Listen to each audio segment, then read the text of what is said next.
All right, we are here with my cousin, one of the coolest, smoothest, chillest niggas I've ever known. Mm, hold on, y'all. We bootleg. We bootleg. So I'm lighting a cigarette. But one of the smoothest, coolest Negroes I've ever known. This Negro has just congratulated me in just a time where I probably shouldn't have been congratulated, but that's how cool she is. Uh, that's just how cool she is. I have never seen a nigga come to the door smoking a cigarette that made me want to smoke a cigarette ever, except for this lady here, Evelyn, Evelyn, Evelyn Michelle Tubbs. How you doing? I'm doing well. How are you? I'm not drunk, so I'm not doing well. But You're doing good. You don't need to be drunk. At but, least not right now. but I'm doing all right. What year were you born, Miss Tubbs? I was born in 1978, October 12th. I was born in a city called El Dorado, Arkansas. It's close to the Louisiana state borderline. So you're a Libra. Yes, I am. So you're a fucking psycho.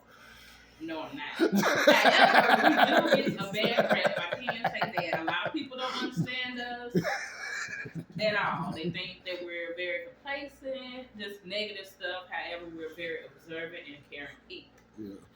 We No, just I take just a say lot that. of shit. I just say that because my ex is a Libra. She was a lovely woman, but she's a lovely. She is a very caring and sweet person. Try to be pretty fair. I gave her that. Try to. It's hard to. So we've had enough, and then there you go. Yeah, and your mouths are ridiculous. Yeah. Yeah. Very bad. Very bad. So if you come in contact with this woman, watch your fucking mouth. Please do. Because she's gonna let you have it. I know from All the way. experience. All the way. Turn to all the way. Chop and screw. Okay. So, where did you go to elementary school? Where did I go to elementary school?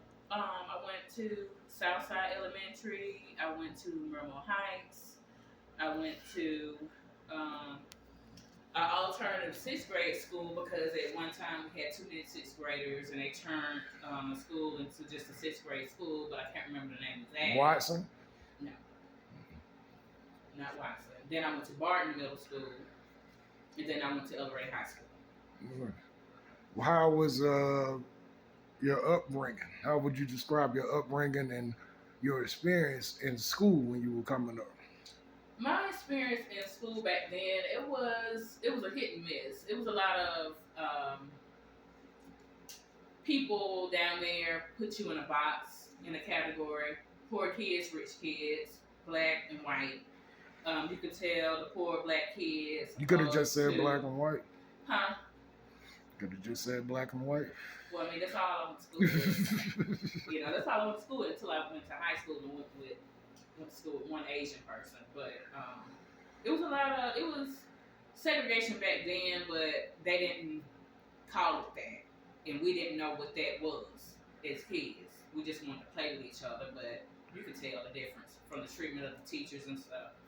I did have one teacher in particular in kindergarten that I really cared about. She took care of me as if she was my mom, Miss Simpson.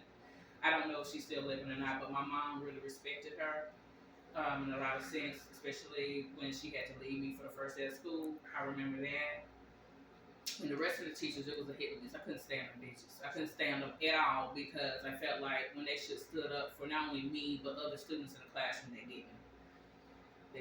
They just would rather see us argue and fuss and fight amongst ourselves opposed to breaking it up or giving us guidance and stuff like that. They didn't. So they should have been correction officers. Or that. I mean, that would have helped. But I think looking back at my classmates back then, I think they all were going through different things in their own personal life at home, just like I was and me and my friends were. But back then, you just didn't talk about stuff like that. And we were taught to not trust the white man. Whatever happened on in your house, that's what it just stays there. You don't go to school talking about nothing. So say it again. whatever happened. Don't trust the white man. Don't trust the white man. Don't trust the goddamn white man. Don't trust them. Don't trust them. I mean, my mom, she said it firmly. She did not. You know, she would go up to the school several times when I would get bullied in school and pretty much cuss the teachers out, make them cry. She's cussed the principals out, made them cry. I got put out of school for a whole year because she took me out of school when I was only in the second grade. Because she cussed out the superintendent, Mr. Watson, and had a powwow, and that was that. Yeah, speaking of that, let's talk about the legend, your mother, Miss Louise, Miss Lois Tubbs, the legend. Well, one of the many legends we have. Yeah, Yeah. you know, a little bit underrated, if you ask me. All of them, not just my mom, all of them, in their own way. My mom, she passed away when she was 38. I was 21 years old, and she died of complications from heart failure, kidney failure, which led to her having strokes, many strokes, high blood pressure.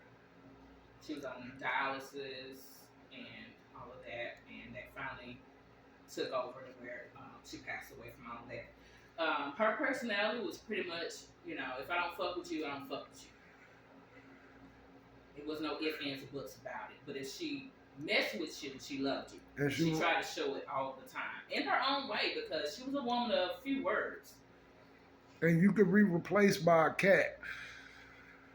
Because she had plenty of cats. Yes.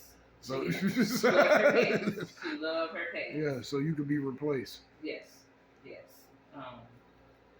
When she got mad, of course, and a lot of the women in our family, they go from 0 to 1,000 at a blink of an eye, especially when we were younger. I know for me personally, that shit scared me because I didn't know what was going to happen, what the aftermath was going to be. However, as time went on, we kind of knew what the warning signs were or the triggering words were going to be, and we would just scatter as kids to get out the way. Yeah. Just move, get out the house, get out the yard, go buy a car, whatever it was, we just scattered. Yeah. But when they loved each other, they loved each It other. was Because I amazing. think the older they got, they started appreciating each other a little bit more. But I felt like, at least in my mom's case, it came a little bit too late because she was toward the end of her life. And I don't know if she knew, if the doctors told her, hey, you got this amount of time left or not. But I think by the time all that love and affection started coming in the way I think it should have, she was close to the end of her life and she passed. And so after she passed, of course, by then our other uncle had already had passed years prior to, and we were left with everybody else, including my aunt who just passed away last year. And in my eyes, I felt like it was our Uncle Odell's job and our Aunt Cricket's job to hold us all together. But I think that in hindsight, it was all of our job to hold the family together. I know for me, I just didn't have the tools. I didn't know how to do that because we were all so scattered. We were all over the place in different states, cities, doing different things, having our own family, our own life, and stuff like that. But I definitely can say out of the uncles and the aunts, it was the aunts that kept us all together. And once they started losing each other, one here, one there, the family just really just kind of floated into something else. What about, let's talk about your father, Okay. Mr. Eddie Jr. What you got to say about him? My dad, he had a whole separate life before I was even born, and a lot of stuff I found out about him was after he passed. And I can honestly say it blew my mind to smithereens. I didn't know he was in the military. He was a Marine. I didn't know that until the day of the funeral. Yeah, I got the flag at home. Like, he was just handed to my grandma. She gave it to me, and it's like, what? Hell? Why? It was one of those things that they just didn't talk about. What? Meaning the way he got out, he almost died. From my understanding, from what my aunt and my grandma told me, he ended up with pneumonia because back then they did the draft, but they also just picked your ass and told you you were going. Well, they picked him. He went during his training. He contracted pneumonia because they threw his ass in the ocean. He got out. He ended up with pneumonia. And they just sent him home. Wow. Wow. My dad never talked about that. I don't know if during basic training, staying there for like what, a month or 2 or 3 or whatever. I don't even know what that length of time was, because when they found his paperwork, it didn't say that, but it's definite evidence that he was in there. Wow. Hey, I never knew that. Yeah, I'm trying to work on trying to get his benefits for myself now. Can't nobody tell me how to do it. And I contacted the U.S. representative for Georgia, and they sent me some paperwork to try to fill out to send to Washington Yeah. to, see what's what with that. But yeah. Wow. Well, that's news. Damn. Just like he, had a relationship with Thelma. He was married to her. Yeah. I didn't know that until, it was just like, what? Well, I kind of And knew. this lady's been going around, and my mom cool with that. It's just like, y'all are creepy. This is just not normal. But it was normal because, as Uncle Larry said, different time back then. I guess everybody knew their place. Everybody had an understanding with that. It was just like weird. Just weird. Is it weird or just keeping shit cool? I don't know. Unlike how they do now. They couldn't do that now. They just was keeping shit player, as we say. Yeah. Whatever. I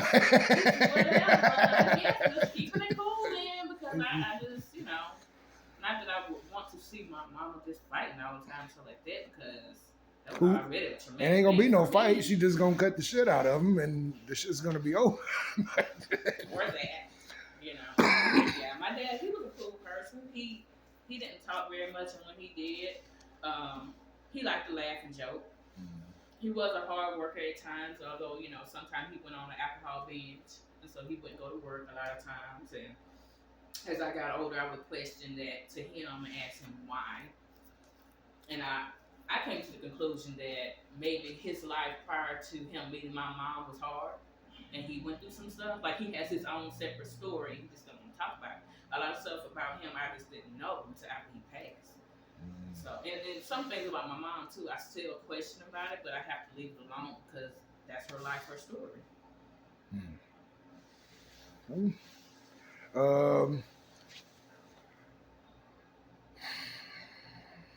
How would you describe? How would you say where you grew up affected you? I can't keep the fucking camera still. Affected you positively and negatively, and how they affected you once you moved here and into this phase of your life. Where I grew up from? Yeah, and how I lived? And yeah.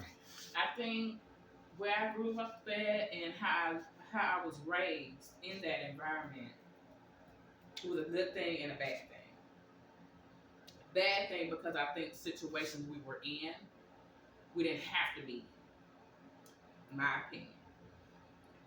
To the point where when I grew old enough to be able to move out on my own and actually eventually move to Georgia, I knew what not to do. And I was determined to not be in those situations again as an adult. But I did learn a lot of life skills from my upbringing in El Dorado. Not to say El Dorado is a bad place for anyone to live or anything like that. However, I would never move back there. But I learned a lot of life skills and a lot of do's and don'ts from living down there. I know that, in my opinion, that's not a place for a family to live. I think that if you want to retire, move there. Because back in the day when we were growing up, everything that looked normal really wasn't normal. We just didn't know it. And our parents made sure we didn't know it. And I can appreciate that. A lot of stuff that they was going through, we didn't know. Until we started paying attention as we got older to put two and two together to realize, hey, Mama was talking about putting gas in the car or putting some food on the table or whatever it was. We started actually paying attention, not questioning it, because the women in our family, we know. You don't question a motherfucking thing at all. You just don't do that. Else you're gonna get slapped, cussed out, something. At least in my house, I know. That's what I would get. To the point where I just stopped asking questions, just to wait for the fallout, pray for the best, kind of thing.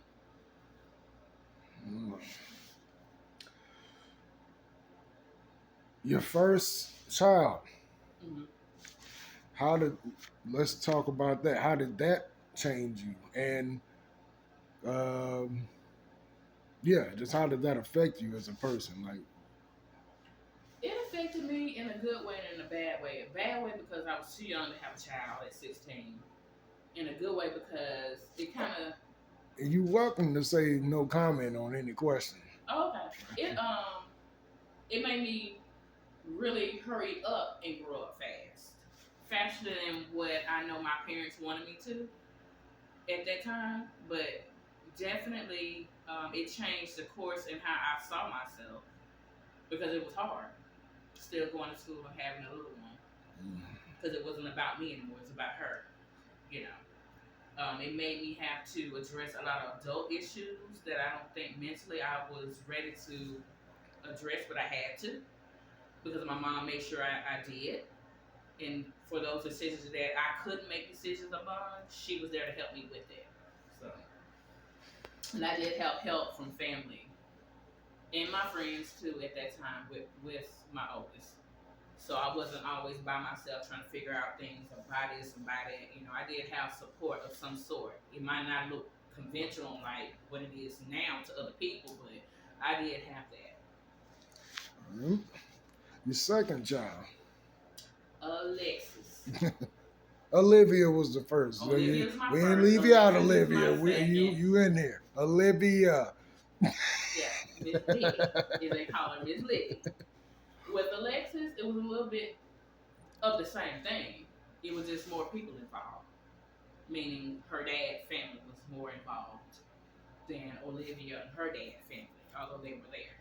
It's just that it was weird for a minute because whenever Olivia went to her family, I never sent Alexis with her to go over there. But whenever Olivia or Alexis go with her dad family, I would send Olivia with her.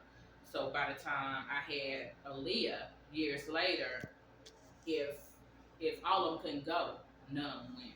That was just the standard, and I kept it like that up until Aaliyah got in like the 6th grade or so, and then I stopped sending them anywhere because by then the older two was old enough to say yes, you know, I want to go or whatever. They getting ready to graduate high school and all this kind of stuff going on. So yeah, Number three. Aaliyah really wasn't supposed to happen, and I think I shared it with her, and she kind of looked at me like, "Really, mom?" But yeah, I mean, truth be told, she was not supposed to happen. She happened. I love her, and she's doing okay. She kind of made me feel like I had to put my life off again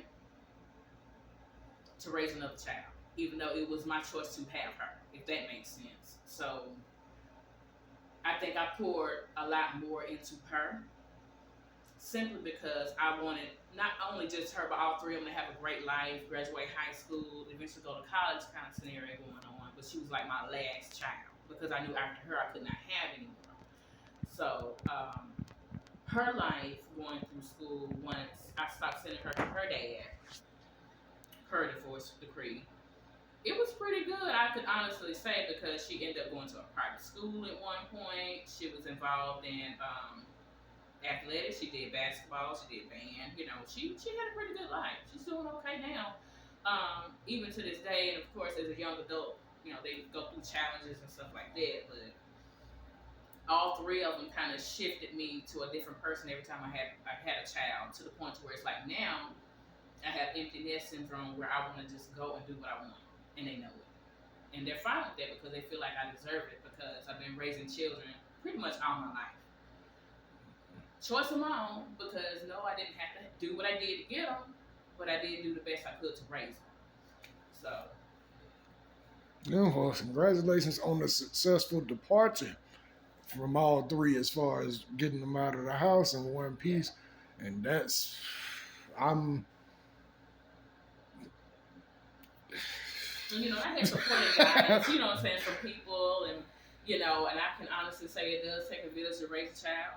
You know, whether people want to admit to it or not, because I mean, yeah, one person can raise one child or 5 children or 10, yeah, but it's still gonna be days where you're gonna need to have somebody to lean on for advice or some type of confidant of some sort or something. So, I had to kind of let my pride go years and years ago when they were little to understand it's not just about me and how I feel in the moment, but it's about them and their well-being, to where I can open up to people and let them know, hey, I'm having a tough time. Hey, I'm trying to figure this out. Can you help me or whatever? So throughout my journey, even in Georgia, I've met a lot of great people. Even if that was just in my life in passing, whether I work with them or not, they have given me something to where I can apply to raising my children as well as to myself. So this whole journey being in Georgia hasn't been a total bust. You know what I'm saying? It has not, because I've met some great people. I won't talk or ask you about your career, because I'm just a teacher. I know, but should be fucked up with your career and cameras. So we're going to skip that shit. But she's a teacher. That's all you motherfuckers need to know. How do you feel about the state of the country right now? I know you said you ain't political, but I know you got an opinion. I think the state of the country is it's a hot mess. All the way around, it's fucked up. It's fucked up, and I'm just gonna say it. In my opinion, the country does not need Donald Trump 2.0. We don't need him back in the White House. That's just my opinion. Anybody else outside him, or look, Ron DeSantis. Look, Ron DeSantis or Ron DeSantis, no. You think he's gonna get in there? I think he's going back in there. I gotta get a passport. Get a passport. Get the hell out of here. But you think so for real? People are saying that. I think he is too.